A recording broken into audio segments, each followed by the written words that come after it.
This is KVUE News Daybreak. Well, we may get a little more clarity today on how the state of Texas handles transgender high school athletes. The two proposals being considered today. And a report claims that the president considering firing the person in charge of a Russian investigation. This morning, what White House officials are saying about the case. And a new stunning report about SUVs and their safety, how the headlights could actually be putting you at risk. Well, good morning, and thank you for watching KVUE News Daybreak at 6 a.m. I'm Yvonne Nava. And I'm Brandon Jones, in for Brian Mays. Day 2 here. Day 2. Love it. And he still smells as good as he did yesterday. Eucalyptus and spearmint. Yes. We had a woman actually ask us that she was going to mix that up. Yeah, for she's us. going to make a little concoction and see if it's as good as, you know, what he smells like right now. So let's talk about the forecast. Is it sweet or is it sour?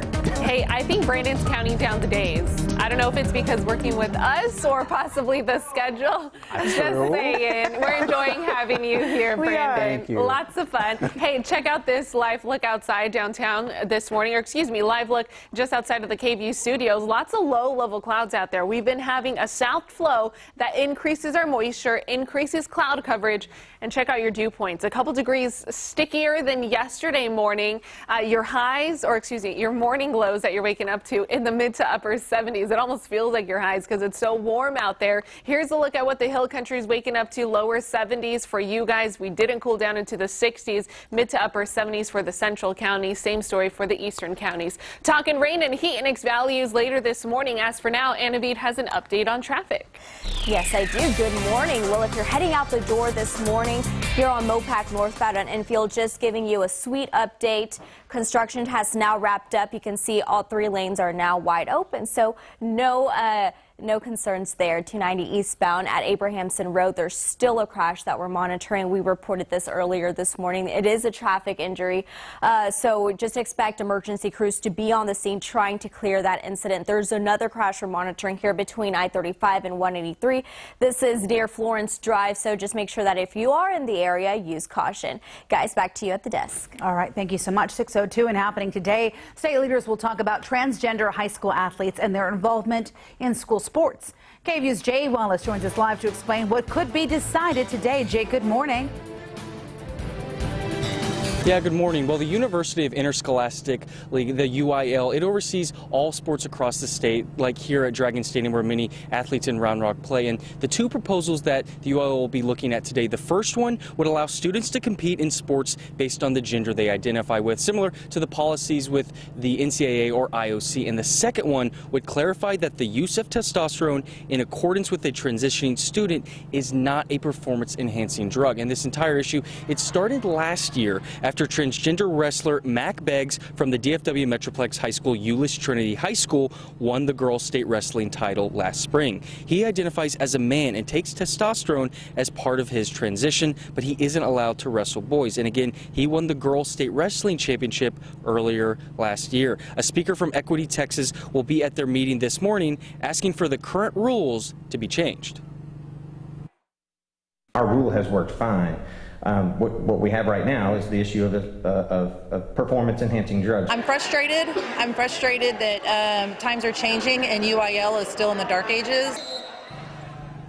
So the current UIL rules states a student's gender is determined based on the sex listed on the student's birth certificate. Texas is one of just 7 states that prevents students from competing on teams based on the gender they identify with. In that meeting, it starts today at 8. And then this topic, in terms of gender identification, it will start at 10:25, and we will bring you the latest later on midday at 11.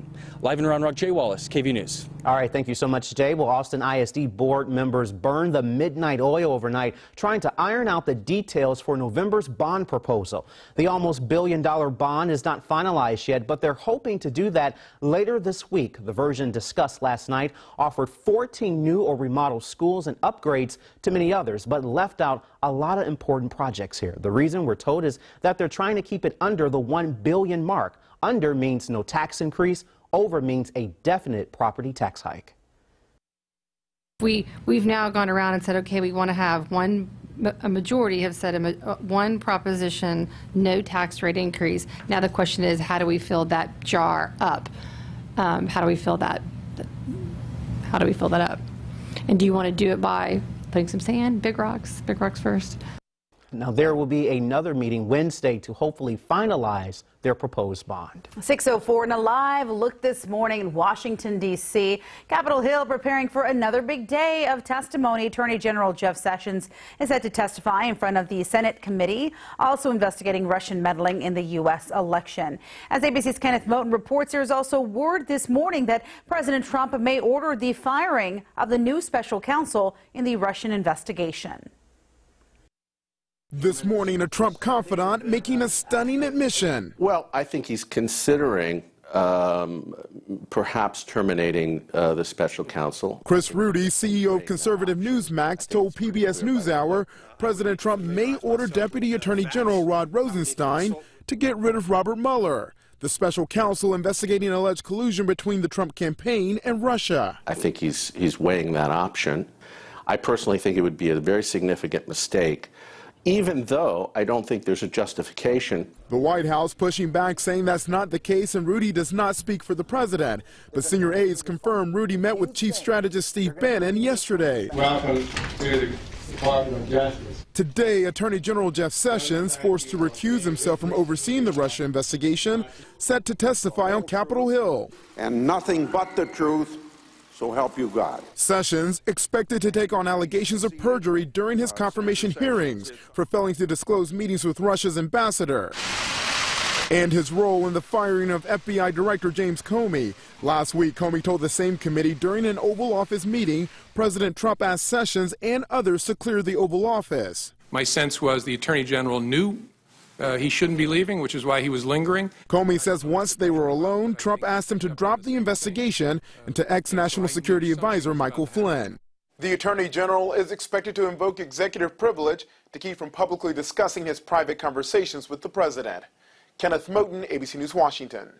A federal appellate court has blocked President Trump's revised travel ban again. It was a unanimous decision by a 3-judge panel. They say the president's ban violates U.S. immigration law, and they also say it discriminates based on a person's ethnic background. The judges also ruled that President Trump failed to prove immigrants entering the U.S. would hurt Americans. The administration's plans to take this issue to Supreme Court.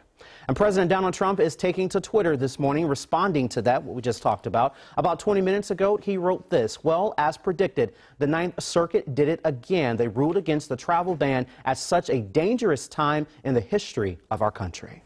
All right, well, Governor Greg Abbott signed the 2018-2019 budget on Monday. And out of $216 billion in spending, Abbott decided to make about $120 million in cuts. He cut funding for a program that helps low-income Texans repair or replace high-emission vehicles, a program that hands out bonuses to retailers who sell large jackpot tickets, and a measure that pays for bicycle and carpool awareness programs. An Austin pastor is in jail this morning accused of sexually assaulting a child. Police arrested 59-year-old Ruben Garcia in Buda yesterday. Garcia is an associate pastor at Betania Baptist Church. That is in southeast Austin. He's charged with 2 counts of sexual assault of a child and 1 count of indecency with a child by sexual contact. Police are asking to hear from anyone who believes their child may have had inappropriate contact with Garcia. Well, if you drive an SUV, listen up this morning. A new test finds that most mid-size SUVs have unsafe headlights. The Insurance Institute for Highway Safety tested a total of 37 mid-size SUVs, and more than half of them didn't measure up to that test. They either didn't light up on the road far enough or caused a glare for oncoming drivers. Now, 2 received a good rating, 12 were rated acceptable, another 12 were rated marginal, and 11 were rated poor. The 2017 Kia Sorento had the worst visibility. The group recommends buying vehicles with headlights rated good or acceptable. You can head over to our website, KVUE.com, to see if your vehicle made the cut. I'm looking right now online. I forgot to last hour. Well, NASA will again try to launch a rocket tonight off the Wallop Islands near Washington, D.C. Previous launches were scrapped, including last night due to weather. The rocket will dump chemicals in the atmosphere to create artificially colored clouds. Scientists are wanting to study the way air moves at high altitudes. Now let's take a look at our forecast with Erica. Is that safe to just kind of dump chemicals in the I don't know. When you said colorful clouds. Yeah, I didn't understand that. Yeah, that caught my attention. Yeah. Anyways, speaking of what we're seeing here across central Texas, we do have some spotty showers just to the east of our viewing area and the chance of some rain headed our way.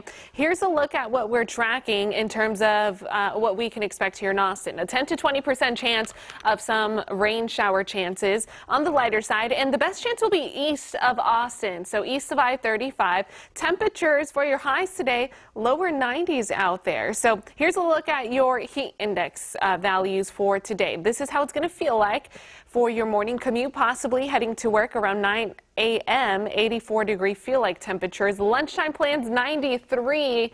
But check out your feel-like temperatures this afternoon, 100 degrees. And this is just the start of the 100-degree feel-like temperature streak that we're going to be chatting about. I'm going to break down the details and let you know how long that streak is expected and also when the next best chance of rain to hopefully cool us down is in our forecast. Back to you.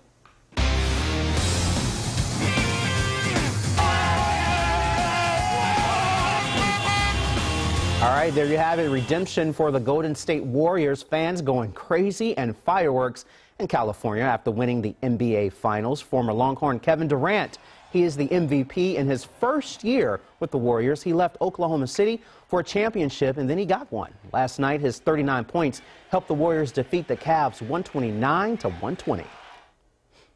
Yeah, it was 55 seconds left, and I went over to the half-court line, and I bent down. I was like, is this really happening? And Dre was like, keep playing to the end.